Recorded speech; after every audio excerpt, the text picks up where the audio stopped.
آج ہم موجود ہیں اسلام آباد پریس کلب کے باہر. یہاں پر اعظم سواتی کی رہائی کے حق میں ایک احتجاج کیا جا رہا ہے. ہمارے ساتھ موجود ہیں میڈم فریحہ جو کہ P T I women wing کی ایک نمائندہ بھی ہیں اور ہم ان سے بات کرتے ہیں ان کے کیا مطالبات ہیں. السلام علیکم میڈم.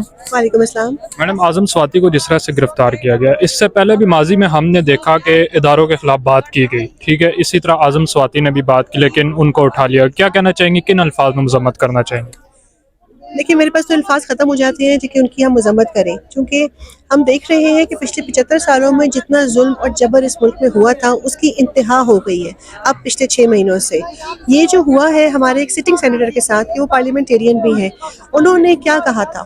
انہوں نے صرف ایک ٹویٹ کیا، اس کی بنا پر ان کو اٹھایا گیا. پھر اس وقت تو جب اٹھایا گیا اس کو ایف آئی آر بھی نہیں تھی. تو جس طرح اعظم سواتی کو انہوں نے ٹارچر رکھا، ٹارچر کیا، ان کا جوڈیشل ریمانڈ ہوتا رہا، اس کے بعد جب ان کو رہا کیا گیا پھر ان کی فیملی کو ٹارچر کیا گیا.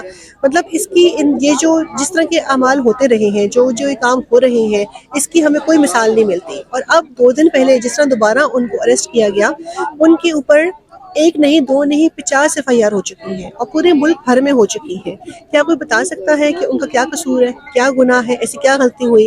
یہاں تو بڑے بڑے جو ہے ہمارے مجرم اور ملزم دونوں تو پھر رہے ہیں، زبان تو بھی پھر رہے ہیں، ملک سے باہر بھی جا رہے ہیں. ہمارے پارٹی لیڈر جو کہ فارمر پرائم منسٹر بھی ہیں، ان کے اوپر قاتلانہ بزدلانہ حملہ ہوا، وہ خود مدعی ہیں. وہ کہتے ہیں ہماری ایف آئی آر ہو، وہ آج تک نہیں ہوئی ہے. اس بات کو ہوئے بھی مہینہ ہونے کو چلا ہے، لیکن یہاں پر جس بندے کا کوئی قصور نہیں ہے اس کے خلاف کارروائی ہوئی جا رہی ہے. اور یہ ہماری امپورٹڈ حکومت ہے جس سے اللہ جانے ہماری کب جان چھوٹے گی کہ وہ ہر طرح کے حربے استعمال کر رہی ہے ہماری آوازوں کو، عوام کی آوازوں کو مسخ کرنے کے لیے. میڈم یہ دوہرا معیار تو واضح ہے حکومت کا، تو پی ٹی آئی آخری اربع کیا استعمال کرے گی یا ان ہتھ کنڈوں سے کیسے نمٹنے کے لیے پی ٹی آئی کی کیا پالیسی ہے؟ دیکھیں پی ٹی آئی نے ہمیشہ سے آئینی اور ہمارے جو اخلاقی اقدار ہے اس کو سامنے رکھتے ہوئے ہر قدم اٹھایا ہے. اس وقت ہمارے ہاتھ میں جو ہے، جو آپ یہاں دیکھ سکیں، کیمرے کی آنکھ دکھا سکتی ہے کہ ہم خواتین یہاں پہ احتجاج کر رہی ہیں. تو ہم ہر پلیٹ فارم پہ، ہم خواتین بھی پارٹی کی، ہمارے پارٹی لیڈرز بھی ہر پلیٹ فارم پہ آواز اٹھائیں گے تاکہ یہ جو ہمارے ساتھ ظلم کیا جا رہا ہے وہ ختم ہو.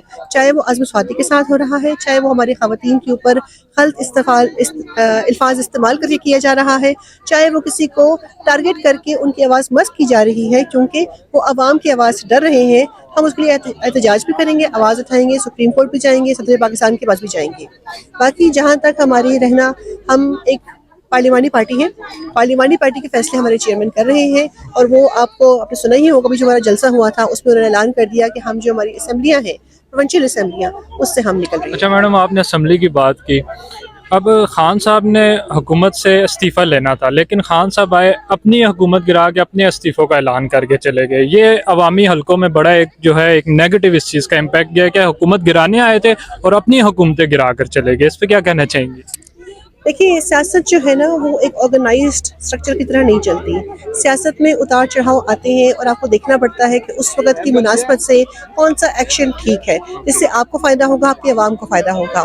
ہاں ہمارا مطالبہ تھا اور ابھی بھی ہے کہ یہ جو ہماری اوپر مسلط کی گئی امپورٹڈ حکومت ہے وہ چلی جائے اور جلد ہم انتخابات کی طرف جائیں، اور یہ ہمارا مطالبہ جاری رہے گا. لیکن جو ظالم لوگ ہیں جو اپنا جبر دکھائی جا رہے ہیں ان کے خلاف ہم یہی کر سکتے ہیں. اس وقت جو ہمیں ٹھیک لگ رہا ہے، ہماری پارٹی لیڈرشپ کو ٹھیک لگ رہا ہے، ہمارے چیئرمین کو ٹھیک لگ رہا ہے، وہ یہ عمل ہے کہ ہم جو اسمبلیز میں بیٹھے ہیں جہاں پر ان اسمبلیز کو، چونکہ ہماری حکومت ہے 2 صوبوں میں، ہم وہاں پر اسمبلیز ہی ڈیزالو کر دیں تاکہ ان کو الیکشنز کی طرف جانا پڑے. اچھا میڈم، آخر میں مولانا فضل الرحمان نے جو زبان استعمال کی خواتین، ماؤں بہنوں کے بارے میں، یہاں تک کہ زنا تک کے الفاظ استعمال کی، آپ کیا کہنا چاہیں گی مولانا فضل الرحمان کو؟ کن الفاظ میں اس کی مذمت کرنا چاہیں گے؟ کیونکہ یہ ہر کچھ ٹائم بعد اس طرح کا کوئی نہ کوئی بیان دیتے ہیں جو کہ اشتعال انگیز ہوتا ہے، تو آپ کیا کہنا چاہتی ہیں؟ دیکھیں یہ بھی افسوس کی بات ہے کہ ہماری سوسائٹی میں پچھلے 75 سال میں خاتون کو ہمیشہ ٹارگٹ کیا گیا ہے. اور آپ نے بھی دیکھا ہوگا، سنا ہوگا کہ ہر طرح کے الفاظ، ہر طرح کے قدم اٹھائے گئے ہیں خواتین کے خلاف مختلف ادوار میں، مختلف طریقوں سے. لیکن اس دفعہ یہ حد ہو گئی ہے.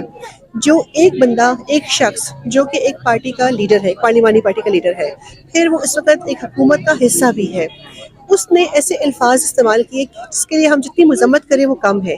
آج ہم یہاں اکٹھے بھی اس لیے ہوئے ہیں، ہمارا احتجاج بھی اس لیے ہے کہ ان کے کیا گھر میں خواتین نہیں ہیں؟ کیا ان کی پارٹی میں خواتین نہیں ہیں؟ جس حکومت کا وہ حصہ ہے کیا اس میں خواتین نہیں ہے؟ ہمارا یہ سوال ہے اور ہمارا یہ احتجاج سپریم کورٹ کے لیے بھی ہے، صدر پاکستان کے لیے بھی ہے، آئینی اداروں کے لیے ہے کہ ہمارا مذہب، ہماری اخلاقیات، ہمارا آئین کسی طرح بھی اجازت نہیں دیتا کہ کوئی بھی اٹھ کر اتنے غلط اور اتنے گھناؤنی باتیں کرے جو کہ مطلب گناہ کے مرتکب ہو رہے ہیں. تو اس جہان میں تو خود ہم تو چاہتے ہیں کہ اگلے جہان میں بھی ان کو سزا ملے، اور اللہ دیکھ رہا ہے انشاءاللہ اس جہان میں بھی اس جہان میں ان کو سزا ضرور ملے گی. چلیں میڈم، آپ ایک کوئک کوشچن ہے میرا. آپ روڈ پہ جا رہی ہیں، مارکیٹ وغیرہ میں کہیں بھی ہیں، اچانک مولانا فضل الرحمان آپ کے آگے آ جاتے ہیں، تو آپ کیا کریں گی؟ دیکھیے میں تو نہ ان کی طرف دیکھنا پسند کروں گی، نہ ان سے بات کرنا پسند کروں گی.